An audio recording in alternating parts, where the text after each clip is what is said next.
Is there wax in here? Because it looks like it.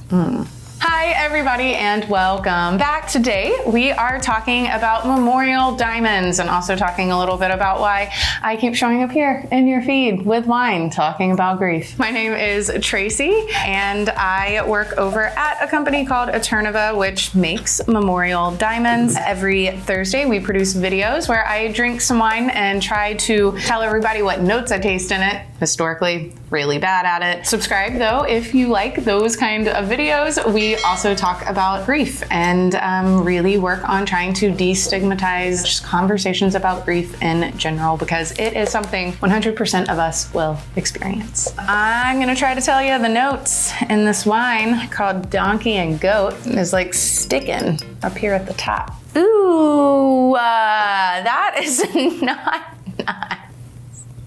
Ah, man, y'all. Okay, is this another organic one? It is. You can tell organic wine. There's actually a new organic wine bar in Austin that I went to. Very good. I'd highly recommend it. I left my credit card there, which goes to show how good it is. Is this good? Have y'all tried it? I think y'all have. Y'all all have wine in your glasses. Okay. Okay, it's better than the last organic wine that I had. Tastes like juice. Do I need to talk about more notes yet? It's from California. It's a red blend. It's made with grapes harvested by hand. Or is that common? Anyways, let's dive into the topic. I have my wine ready and hopefully you have your wine or juice ready as well. So memorial diamonds are what they sound like, sort of, if you're thinking what I am. Memorial diamonds are made from the carbon in somebody's cremated remains or hair, and they are typically made after they pass as another memorial option. There have been so many memorial options that have popped up over the last few years, whether you want to, be like planted and become a tree or a coral reef, or people scatter still, which is great also. In fact, you can do pretty much all of those options and still scatter, because most of the options don't need 100% of the ashes. So memorial diamonds only need about half a cup. Why people often like memorial diamonds? One, it's a mobile memorial. As my wife tells me, it is. Having a memorial diamond is way less weird to like hug that at night than it is like ashes. Or an urn. It's actually what she told me my very first day of me working here was, this is actually less weird than that. In fact though, we hear that all the time, that memorial diamonds actually aren't as weird as putting somebody in an urn and on a shelf. Though if that is something that you want to do and that feels right, 100% you should do that. There's some really cool urns out there. You can look on Etsy. There's some cool Italian ones. Anyway, this is not an episode about urns. It's about memorial diamonds. Other reasons why people really like them though, specifically for people who have lost parents or maybe children, they like the idea of being able to, say, have your dad walk down the aisle with you at your wedding, or when you go on family vacations, you don't want to leave one of your kids behind. So the idea that they can still come with you. For a lot of people, even outside of, those two kind of more specific examples, folks just like to feel that the person that they loved is still with them in the next chapters of life. Other fun facts though about memorial diamonds is that the light will hit it just like it will any other diamond or jewelry. And whether you're wearing it on your finger, I guess the finger's the best place to wear it. If you're wearing it on your neck, they're close to your heart. But if you're wearing it on your finger as you are driving, the light can hit it and really just bring up a bunch of really great memories and remind you that that person changed your life. They made you the person that you are. And that matters, and that they're still there with you, whether you take that as a sign or just as a happy coincidence and some nice words from the universe, whatever it is. A lot of folks really like to feel like their person is still with them. Academically, because we are partnering with Baylor University, who studies this, academically that is called continuing bonds and anchoring items. So you can look both of those terms up, but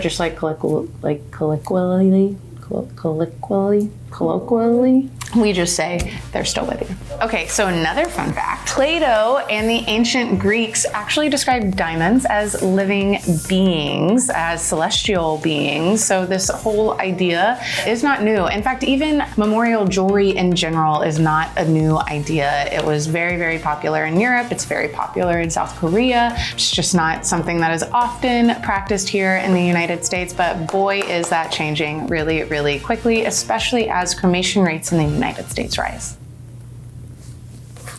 I don't know why I'm closing my eyes. I'm just like seeing the reflection of the light in front of me, you know, the circle light. I taste the ground. No pesticides were used. I'll say it smells really good. It is a good wine. I will say that too, but it would be like a nice candle scent. It would. It's good. Smell it. Smell it. I like this. Like if this was at my house, I would drink it. Honestly, I'd probably even buy it somewhere. It's good. It's good. It's good. I'm not a picky wine drinker. Yeah, no, it's definitely not what I thought it would be. This stuff up here looks like waxy grossness that's like sticking to this disgusting bottle. Hopefully that's not what my throat looks like drinking it. It is actually really good though. So I would highly recommend it. I, as a human, am still getting used to organic wines, which seem to have more gross seeming things about them at first, but you get used to it over time. And if we had never had non-organic wines, then that would have never happened. So yay, sustainability. So if you are still sitting here struggling with the idea of memorial diamonds, sometimes also called cremation diamonds or ashes to diamonds or whatever, you are not alone. Some common questions we often hear are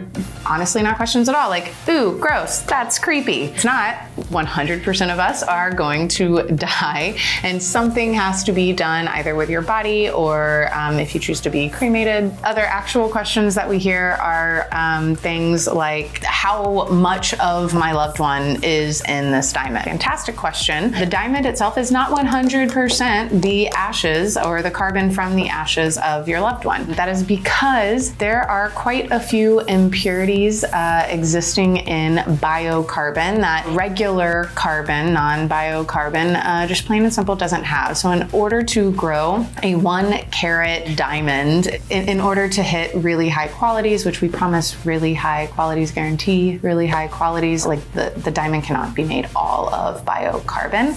On top of that, if you want a blue or a yellow or a derivative of a blue or a yellow, we're also going to have to add in a little bit of boron for blue or a little bit of nitrogen for yellow and all of its derivatives, which are like red and black, things like that. That also is not bio. That is not coming from your loved one's ashes or hair. All of that stuff ultimately burns away in the either cremation process or in the purification process in which we are getting the actual carbon itself from the hair or the ashes. So yeah, stuff has to be added in. Now keep in mind though, we are talking about like very tiny bits, and keep in mind also that I am not our aerospace engineers and diamond scientists. They say things like, it's parts per millionth, Tracy. It sounds really, really small, and I'm sure it is. This I think also would make a really great like blush color for lipstick color. I do just really like the way this smells. Like if I could burn this and have everything smell like this, I think I'd really enjoy that. Okay, so Donkey and Goat is the name. Is it called Donkey and Goat or New Glue? It's New Glue by Donkey and Goat. New glue doesn't seem to have anything to do with the animals donkey or goat. Anyone else? Is like any of like the fat in a donkey or goat made to create glue? G-L-O-U, glue. I'm serious. I'm told to talk about these things, guys. Okay, in the wine, grapefruit and cherry. I say those every time, and yet last time we filmed one of these videos, I didn't, and those were the right answers. Okay, the notes in this wine are strawberry, pepper, watermelon, lime, very summer salady. I like it. It's good. It's good. It's good. Will everybody believe me? It's good. It pairs with every cheese, which makes sense. Wonder if it goes well with like goat cheese. So donkey cheese. All cheese is good. That's the new glue. Sticky. You like these kinds of videos where we taste wine and talk about grief, then please subscribe. We release these every Thursday. Would love for you to join, grab some juice and or some wine, depending on how crazy you're feeling, to see us talk about this stuff. And also please talk more about this stuff in your own daily life with your friends, with your family, with your colleagues. Heck, start a YouTube channel. Why the heck not? Cool, thanks. See you next time. why do they call it new glue? Like, were they just sitting around and they're like, that's the best we can come up with, whatever. And don't spell it like regular glue. 9 things to not say to somebody who is grieving. And these are probably things that you've said before or feel natural to say, but we're gonna talk you through why you shouldn't